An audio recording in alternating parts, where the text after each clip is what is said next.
I have been reflecting upon the events which took place during our visit to Vilbrand. If you have a moment, I would share my conclusions with you. Please, bear with me. When the Sahagin Elder summoned Leviathan, he employed the power we have come to know as the Echo. Though I cannot well explain the how of it, it would seem he became immortal in so doing. When the Admiral subsequently slew him, his spirit emerged from his lifeless flesh, a consciousness shorn of physical form. Thus transfigured, he took up residence in the body of his minion with the ease of a man donning a favorite glove. Long have I known that the Echo allows one to pass through the walls of a man's soul. But never did I imagine that it could free us from our own flesh, nor less that our souls could then occupy the next corporeal vessel to take our fancy. It was of this that Elidibus spoke, an existence which knows neither cessation nor oblivion. And yet, though the Sahagin had mastered his gift and thereby become immortal, he was by no means invulnerable. As we both bore witness, he was ultimately absorbed into Leviathan. And the import of this observation? If the Ascians' mode of existence is indeed the same, it can be inferred that they too are not invulnerable, that they can be destroyed. There exists a legend which tells of souls who are reborn upon the cusp of each umbral calamity, that they might stay the encroaching darkness.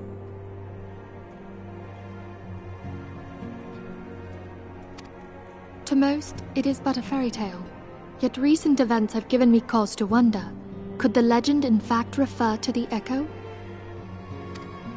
Much and more yet remains unknown, but I am confident that all will become clear in time. For the present, however, what matters is that the key to defeating the Ascians may at last be within sight. With Urianger's aid, it is my hope that I shall fathom this matter ere long.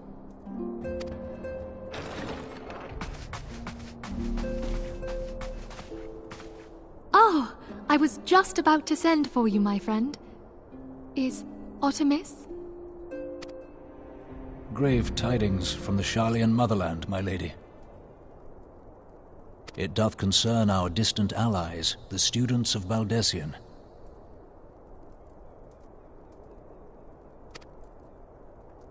What of them? My lady, the Isle of Val, which for many years hath been the Order's home, is no more. No more? Whatever do you mean?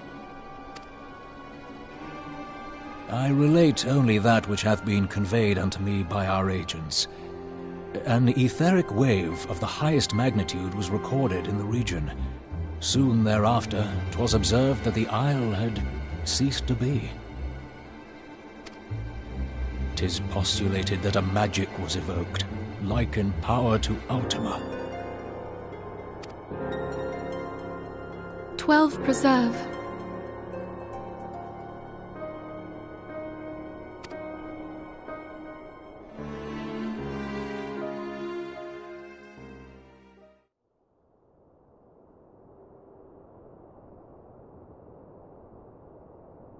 If there are no other matters, I move that today's meeting be adjourned.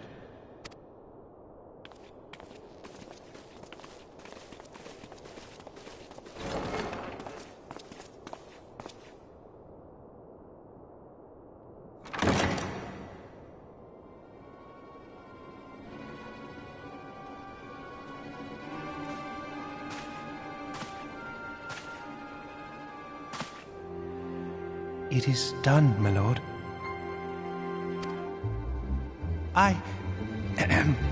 Forgive my impertinence, my lord, but these orders, I am uncertain as to what end they serve.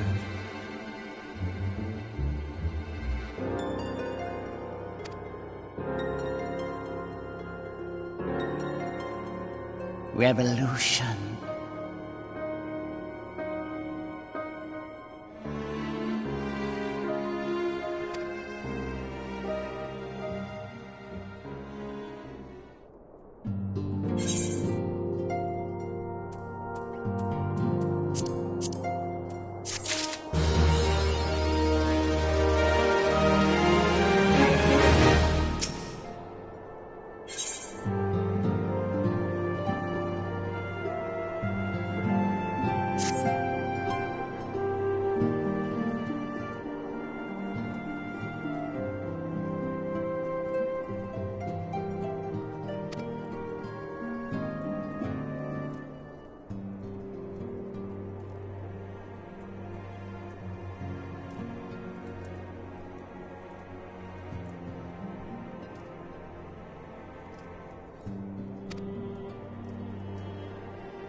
You must have gathered by now that Tataru is given to exaggeration. As you can see, I am quite well. Ul'dah, on the other hand, is not. This riot was anything but an isolated incident. There is a restlessness in the air. Tensions long simmering are at last threatening to boil over.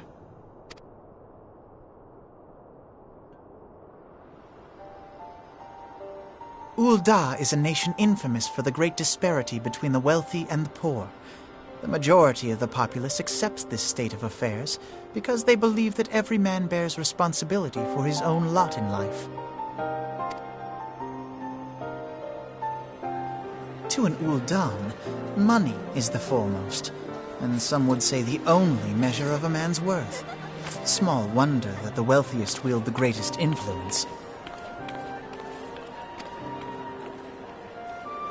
So where do the refugees fit into this social hierarchy? What place is there for those who fled Alamigo and the destruction of the Calamity? Plainly, there is none. They have no wealth, no power, and no worth. To the Ul'dan way of thinking, they may as well not exist.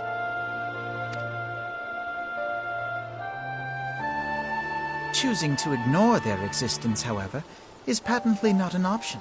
General Reborn and the Sultana understand this, which is why they ordered the Immortal Flames to provide the refugees aid and succor.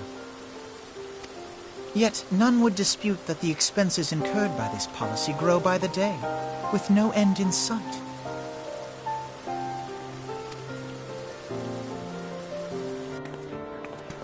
This has prompted more and more Ul'dans to question their obligation to aid these worthless wanderers, while more and more refugees have come to resent their treatment at the hands of the sneering citizenry.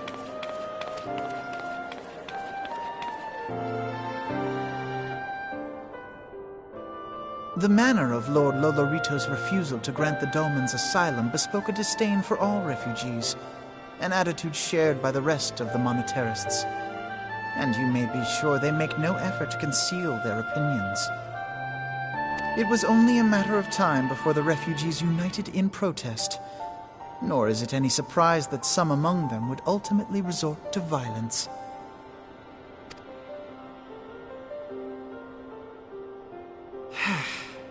That the Immortal Flames should choose this of all occasions to engage in joint training exercises with the other Grand Companies. By the time they return, the situation may well have deteriorated beyond mending.